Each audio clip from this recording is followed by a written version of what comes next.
Good morning. Today is Thursday, December 22nd. Wow, I can't even believe it. Only 3 days, and then it's going to be Christmas, and then it's going to be New Year's, and then it's going to be a new year, 2023. In any event, I am Kenny Polcari, your host of the party, and what is it that you need to know today? As we wind down to the end of the year, there's not a whole lot going on other than kind of some dramatic things that make the news but don't really drive a lot of the long-term action. But let's see what it did to the markets yesterday. We heard from Nike and FedEx, and they both reported better, as you know, and the algos loved it, pushing markets higher. Although after the bell last night, Micron Technology disappointed, ruining the tone. And this morning, futures are lower. Oil now kissing $80 a barrel, while gold holds steady at $18.24 an ounce.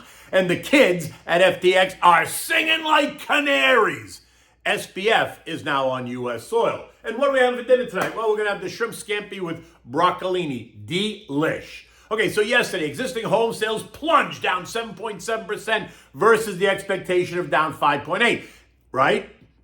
Making it 10 straight months in a row that we've seen housing decline. Now, housing prices, though, fell for the fifth month. Consumer confidence, though, surged higher, 108 versus the expected 101, and Nike and FedEx both beat earnings and offered hope going forward. Nike making it clear that they are confident in the consumer. They raised their outlook for 2023. It's amazing, isn't it? The global economy is about to enter a long, deep recession. The UK, the latest to report slower than expected growth and warning of tougher times ahead. Yet Nike is telling us that it's all good, selling sneakers like they're going out of style. FedEx, on the other hand, warned of some difficulty in their FedEx Express business. Not really sure because I see those brown trucks everywhere. They vowed to cut another $1 billion out of their budget, bringing the latest cuts to nearly $4 billion in expenses. Investors went all in, right? And algos went all in, taking both stocks higher. By the end of the day, Nike was up 12% and FedEx had added 3.5%. In the end, the algos took the whole market higher, celebrating what's now expected to maybe be not so bad of an earnings season, if Nike and FedEx are any indication at all. But remember, both of those companies beat estimates that have been slashed and burned. So go slow and don't get drawn into this so fast, right? Take your time. Patience here is a virtue. The season officially kicks off on January 13th, so we have some time to consider what's next. By the end of the day yesterday, we saw the Dow up 526 points or 1.6%. The S&P up 57 points or 1.5%. The NASDAQ rose 165 points, up 1.5%. The Russell gained 30 points or 1.6%. While the transports added 180 points or just 1.3%. And then there was Micron. Now, Micron Tech, MU, had a different outcome, right? After the bell, they warned of second quarter revenues are going to be weaker than expected, causing them to announce a headcount cut of 10%. Now, a headcount cut is just a fancy way of saying that they're throwing 4,000 people out on the street. Apparently, as we know, there's a glut of memory chips, right? We know this. In fact, the worst glut in more than a decade, which is also confusing to me. And that's going to make it difficult for them to return to profitability. But the CEO told us that the glut should peak in this current quarter and then go into decline. And that's going to help to push profits up in the latter half of 2023.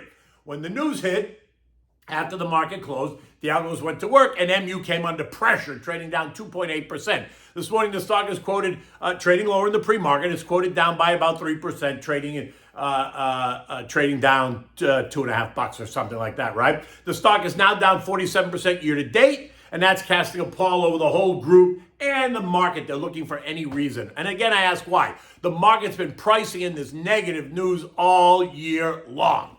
The SOX, SOXX, which is a semiconductor ETF, is down 36% year to date. NVIDIA down 43%, AMD down 53%, Qualcomm down 37%, right? They all report in February. This, I think, though, is a seminal moment for the chips, right? The news is not new, so why do you think the group is down? The MU announcement, is this announcement now the bottom for the group? At $50, MU is trading back at 2020 levels, a level where it traded for most of the year. 45.52 is where it traded. So my sense is that there's plenty of support right here for MU. Treasury yields moved higher. The 2-year now yielding 4.2%, the 5-year yielding 3.7%, and the 10-year yielding 3.64%. While the 3-month T-bill is now getting you 4.18%. It keeps you liquid and it protects your capital and it doesn't tie you up. Oil marching higher. U.S. inventories shrink, and now they tell us that the Russian exports have declined, which makes no sense since yesterday they told us that China and India are importing record amounts of Russian oil. In any event, yesterday we learned that U.S. crude inventories in the United States fell by 5.9 million barrels, leaving us about 7% below the 5-year average. And those this morning, West Texas Intermediate, WTI, is trading up $1.50 or 2% at nearly $80 a barrel, right? Trendline resistance is at 80.92. And then to fill up the airwaves, the conversation turned to Sam Bankman fraud and the FTX drama. And what's next, since he gave himself up to the feds so that he can get vegan meals in prison in the U.S. Even his lawyers are lawyering up as they look for a way to get the judge to grant him bail, allowing him to go home to mommy and daddy. To which I say, really? This kid stole $10 billion from the likes of big VC firms, celebrities, family offices, pension systems, and very large, well-known asset management firms. And he wants to go home to sleep in his own bed? Actually, maybe they should let him go home and they should arrest the idiots that gave him all the money. Clearly, nobody did any due diligence at all. It's amazing. Just hand over money and do no due diligence. In any event, the kids are all turning on each other, singing like canaries, pointing fingers in any direction that does not include them. I cannot wait for the Netflix original on this one. Can you imagine? This morning, U.S. futures are down just a bit, but that makes sense after yesterday's move higher, right? Dow futures down 70, S&P down 7, the Nasdaq's down 20, and the Russell's off by 2. Eco data today includes the final revision of third quarter GDP, and no change there, expected to be up 2.9%. The Kansas City Fed survey is also out, and that's expected to be down 7, along with initial claims, initial jobless claims, and continuing claims. European markets are mixed. The FTSE is higher, while the rest of the continent is lower. And as I already mentioned, the UK reported weaker economic growth and a decline in household disposable income, and warned of a longer and deeper recession than many expect.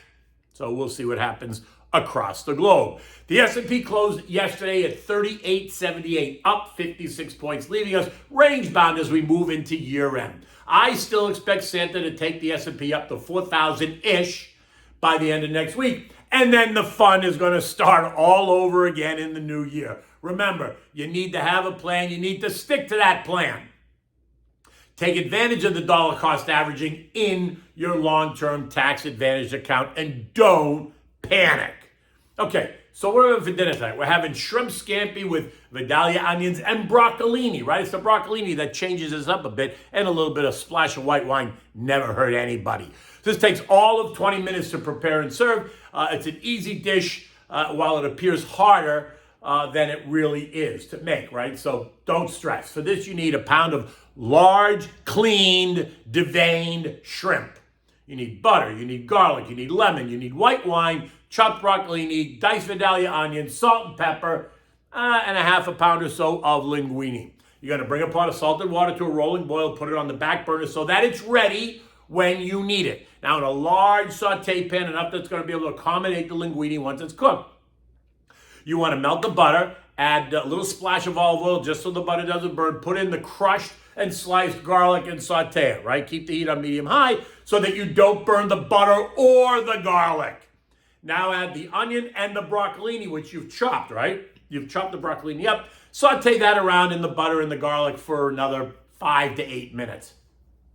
Because you want the broccolini to still be a little bit crunchy when you eat it. Now, put the pasta in the pasta water, cook that for 8 minutes or so. Now, add the shrimps to the saute pan, let them turn pink, and then flip them over to the other side.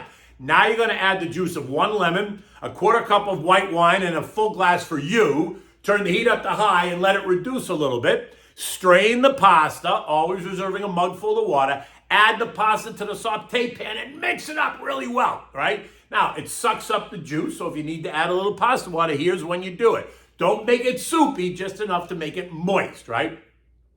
You want to serve this in warm bowls to your guests. Serve it with your favorite white wine. You know me, Pinot Grigio Santa Margherita. And then always, always, always have enough fresh grated Parmigiana cheese on the table to go with this dish. I know lots of Italians would say you never eat cheese with fish. Guess what? Not happening. You gotta put the Parmigiana cheese on the shrimp scampi. It is so delicious. In any event, it's Thursday. The sun is out here in South Florida. The storm, though, is brewing and it's moving across the country, so it's sure to be one heck of a weekend. In any event, until tomorrow, take good care.